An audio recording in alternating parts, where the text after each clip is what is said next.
തളി ആ ക്ഷേത്രം Facebook post കണ്ടായിരുന്ന? തളി ക്ഷേത്രം കോഴിക്കോടുള്ള തളി ക്ഷേത്രത്തിലാണ്. അത് നേരത്തെ അവിടെ പൂജകൾ ഏകദേശം കുറച്ച് നാളായിട്ടെല്ലാം മുടങ്ങി കിടക്കുകയൊക്കെ ആയിരുന്നു. അവിടുന്ന് അത് കഴിഞ്ഞതിന് ശേഷം ആ വസ്തു ശരിക്കും പറഞ്ഞാൽ 2.5 ഏക്കർ ഭൂമിയുള്ളത് ഇപ്പോഴും എന്തുവാ ദേവസ്വം ബോർഡ്, മലബാർ ദേവസ്വം ബോർഡിന്റെ അണ്ടറിൽ തന്നെയാണ്. അത് പതിച്ചു കൊടുക്കോ ഒന്നും ചെയ്യാതെ അത് കറക്റ്റായിട്ട് ഭൂമി ദേവസ്വത്തിന്റെ അണ്ടറിൽ നിൽക്കുമ്പോൾ തന്നെയാണ് ആ ഭാഗത്ത് ക്ഷേത്രം ഉണ്ടായിരുന്നത് പൂർണ്ണമായി നീക്കിക്കൊണ്ട്. അവിടെ ക്ഷേത്രം ഉണ്ടായിരുന്നു, അല്പം അവിടെ നിത്യനിദാനം ഒന്നും ഇല്ലാതെ ഇങ്ങനെ കിടക്കുമായിരുന്നു കുറച്ച് നാളുകളായിട്ട്, കുറെ വർഷങ്ങളായിട്ട്.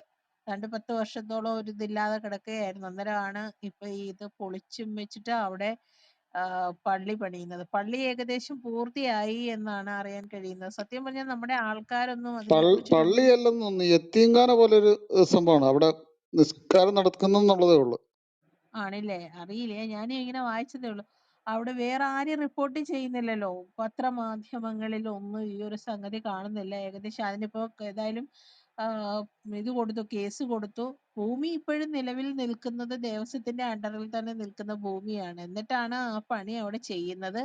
പക്ഷെ അത് ചോദ്യം ചെയ്യാൻ ശരിക്കും പറഞ്ഞാൽ അവിടുത്തെ നാട്ടുകാര് ഹിന്ദുക്കൾ പോലും ഇല്ലാണ്ടായി പോയല്ലോ എന്നുള്ളതാണ് ശരിക്കും പറഞ്ഞാൽ ഒരു ഖേദകരമായിട്ടുള്ള ഒരു സംഭവം അതിനകത്ത് പറയാനുള്ളത്. ഇങ്ങനെ ഒരു കാര്യത്തില്. അപ്പം ഇതാണ് ഒരു കാര്യം. ഒന്നുകൂടെ എനിക്ക് ഒരു കാര്യം പറയാനുള്ളത്, സംസാരിക്കാനുള്ളത്, നിങ്ങളെല്ലാരും അറിഞ്ഞോന്നറിയില്ല, അവിടെ കഴിഞ്ഞ ദിവസം നടന്ന മാരാർജി ഭവന്റെ പാലുകാച്ചൽ ചടങ്ങില് കൃത്യമായി പങ്കെടുത്തിരുന്നത്. ഓരോ കാര്യങ്ങളില് BJP ഗവൺമെന്റ് അല്ലെങ്കിൽ BJP എന്ന് പറയുന്ന പ്രസ്ഥാനം ചെയ്യുന്ന കാര്യങ്ങള്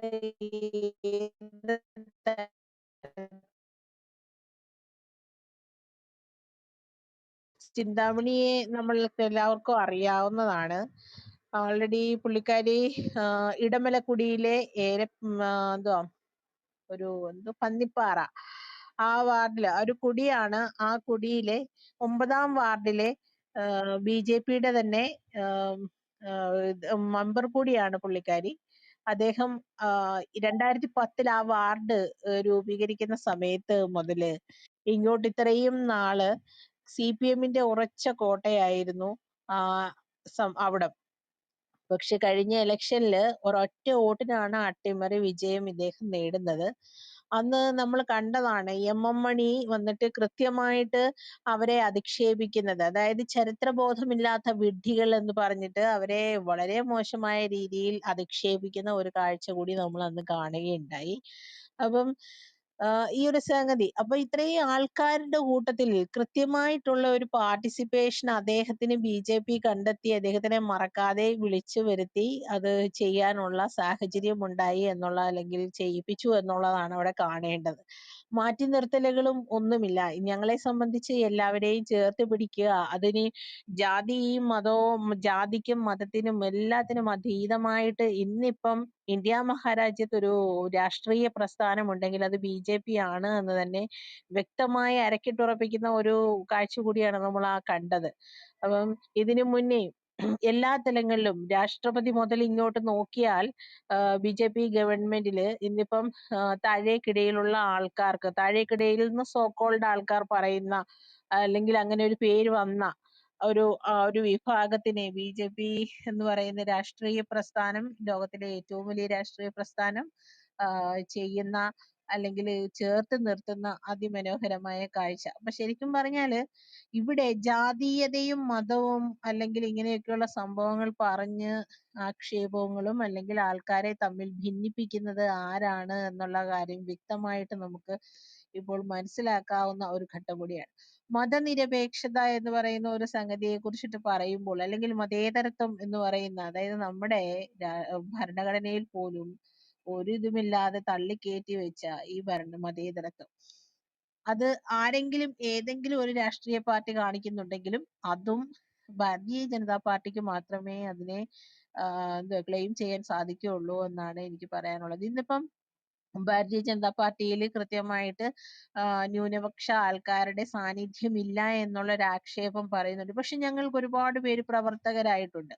ഈ പ്രവർത്തകരായിട്ടുള്ള ആൾക്കാരെയും നമ്മള് നിർത്തിയാൽ ഇത് ജയിപ്പിച്ചെടുക്കുക എന്നല്ലെങ്കിൽ ജയിപ്പിക്കുക എന്നുള്ളത് അവിടുത്തെ ജനങ്ങളുടെ ഒരു ഇതാണ്. ജനങ്ങൾ അവരാണ് ചിന്തിക്കേണ്ടത്. ഞങ്ങളുടെ വിഭാഗത്തിൽ നിന്നും ഭരണപക്ഷത്ത് ഞങ്ങൾക്കൊരു പ്രാതിനിധ്യം ഉണ്ടാകണം, അല്ലെങ്കിൽ ഉണ്ടാകേണ്ടത് ഞങ്ങൾ ഒരാളെ ജയിപ്പിച്ചു വിട്ടാൽ മാത്രമേ പറ്റുകയുള്ളൂ എന്ന് ന്യൂനപക്ഷമായിട്ടുള്ള ആൾക്കാർ ചിന്തിക്കുന്ന ഘട്ടത്തിലാണ് നമ്മള് ഇങ്ങനെ ഒരു സംഗതി ഉണ്ടാകുക എന്നാണ് കാണേണ്ടത്.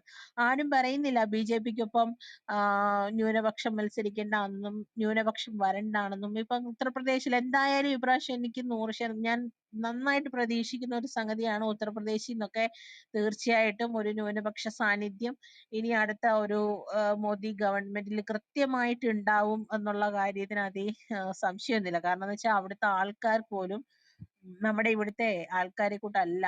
ഇന്ത്യ മഹാരാജ്യം എന്ന ആ ഒരു സത്വത്തെ നല്ല കൃത്യമായിട്ട് നെഞ്ചേറ്റുന്ന ഒരു വിഭാഗം മുസ്ലിം വിഭാഗങ്ങൾ ആ സംസ്ഥാനങ്ങളിൽ ഉണ്ട് എന്നുള്ളതാണ് നമ്മൾ കാണേണ്ടത്. അപ്പൊ ഈ ഒരു പ്രോ ഇസ്ലാമിക് ചിന്തകൾ വരുന്നത് ശരിക്കും പറഞ്ഞാൽ ഇന്ത്യ മഹാരാജ്യം നോക്കിയാൽ നമ്മുടെ കേരളത്തിൽ മാത്രമാണ് എന്ന് നമുക്ക് കൃത്യമായിട്ട് അനലൈസ് ചെയ്യാൻ സാധിക്കും എന്നാണ് പറയേണ്ടത്. എല്ലാ ഭാഗങ്ങളിലും അവർ പ്രത്യേകതകൾ മാത്രം ചൂണ്ടിക്കാണിക്കുന്നു. എല്ലാ ഭാഗങ്ങളിലും അവർ പ്രത്യേകതകൾ മാത്രം ബ്ലെയിം ചെയ്യുന്നു. എല്ലാ ഭാഗങ്ങളിലും അവർക്ക് പ്രത്യേകതകൾ ഉണ്ടാക്കിയെടുക്കണമെന്ന് വിചാരിച്ചു നിൽക്കുന്ന ഒരു വിഭാഗമായിട്ട് ഇന്നിപ്പം ഇവര് മാറിക്കൊണ്ടിരിക്കുന്നത് കേരളത്തിൽ മാത്രമാണ് എന്ന് നമുക്ക് മനസ്സിലാക്കാൻ സാധിക്കും. കുറച്ചൊരു വിഭാഗം അത്രത്തോളം ഇല്ലെങ്കിൽ പോലും തമിഴ്നാട്ടിലും ആ ഒരു സംഗതി വരുന്നുണ്ട് എന്ന് നമുക്ക് കാണാൻ സാധിക്കും. അപ്പൊ ഇന്ത്യ എന്ന രാജ്യത്തിന്റെ സത്വബോധത്തെ ഉൾക്കൊള്ളുന്ന ആൾക്കാര് ഭൂരിപക്ഷമാകുന്ന ഒരു പ്രദേശം, അങ്ങനെയുള്ള പ്രദേശങ്ങളിൽ നിന്ന് വരുന്ന ആൾക്കാരുടെ കൂട്ടത്തിൽ ഇനിയും തീർച്ചയായിട്ടും ഒരു മുസ്ലിം സാന്നിധ്യം അല്ലെങ്കിൽ ഒരു ന്യൂനപക്ഷ സാന്നിധ്യം കൃത്യമായിട്ട് ഇന്ത്യയുടെ നമ്മുടെ ഭാരതത്തിന്റെ ഗവൺമെന്റിൽ ഉണ്ടാകുമെന്ന് തന്നെയാണ് എനിക്ക് പറയാനുള്ളത്. എന്തായാലും ഇപ്പോഴത്തെ കാലഘട്ടത്തില് ഇത്രയൊക്കെയുള്ള കാര്യങ്ങളൊക്കെ ചെയ്യുന്നത് ശരിക്കും പറഞ്ഞാല് ഭാരതീയ ജനതാ പാർട്ടിയുടെ മാത്രം ഒരു പ്രത്യേകതയാണ് എന്നുകൂടി ഞാൻ ഓർമ്മിപ്പിക്കുകയാണ്. ഞങ്ങളെ സംബന്ധിച്ച് ജാതിയോ മതമോ അങ്ങനെയുള്ള കാര്യങ്ങളിലല്ല ഈ ഒരു പാർട്ടി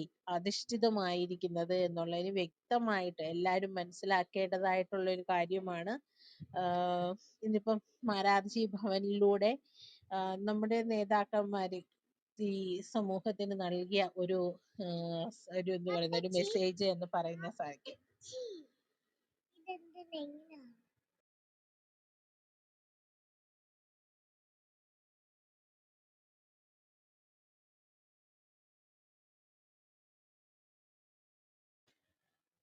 അടുത്ത ഒരു കാര്യം എനിക്ക് പറയാനുള്ളത്, വായിച്ചോ നിങ്ങളെല്ലാവരും അറിഞ്ഞിട്ടുണ്ടാവുമോ എന്നറിയില്ല, നമ്മുടെ ബംഗാളിൽ നിന്നും ഉള്ള ഒരു ന്യൂസ് ആണ്.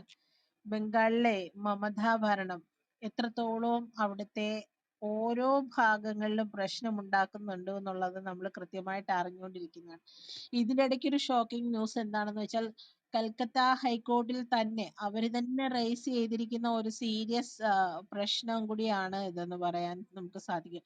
അതായത് വെസ്റ്റ് ബംഗാളില് വുമൻ ജയിലുകൾ ഉള്ള വുമൻസ് പ്രഗ്നന്റ് ആകുന്നുവെന്നും ഇപ്പോൾ തന്നെ നിലവിൽ 196 ബേബീസ് അവിടെ ജയിലിൽ തന്നെ ജനിച്ചിരിക്കുന്നു എന്നുള്ള ഒരു നിഷ്ഠുരമായിട്ടുള്ള ഒരു വാർത്ത എന്ന് വേണം പറയാന്. ഒരുപക്ഷെ ഏതെങ്കിലുമൊക്കെ തെറ്റുകുറ്റങ്ങളിൽ പെട്ട് വന്ന് കിടക്കുന്ന സ്ത്രീകളെ അവിടെ മറ്റേതെങ്കിലും തരത്തിൽ യൂസ് ചെയ്യപ്പെടുകയോ അബ്യൂസ് ചെയ്യപ്പെടുകയോ ചെയ്യുന്ന ഒരു ഒരു ഹോപ്പ്ലെസ് ആയിട്ടുള്ള ഒരു ഒരു സംഭവമായിട്ട് ആ ഒരു സംഗതി മാറുന്നു എന്നുള്ളതാണ്. അപ്പൊ ഈ മമതയെ പോലെയുള്ളവരൊക്കെ ശരിക്കും അവരുടെയൊക്കെ ഭരണം ഏത് തരത്തിലാണ് ഈ രാജ്യത്തിനാണെങ്കിലും ഒരു സംസ്ഥാനത്തിനാണെങ്കിലും ഒക്കെ ഉണ്ടാകുക, അല്ലെങ്കിൽ ഇവരെ ഒരു പ്രാതിനിധ്യം ഇവർ പ്രാതിനിധ്യം കൊടുക്കുന്ന പാർട്ടികളുടെ ഒരു രീതികളും ഒക്കെ എന്താണെന്നാണ് ഇതിൽ നിന്ന് നമ്മൾ മനസ്സിലാക്കേണ്ടത്.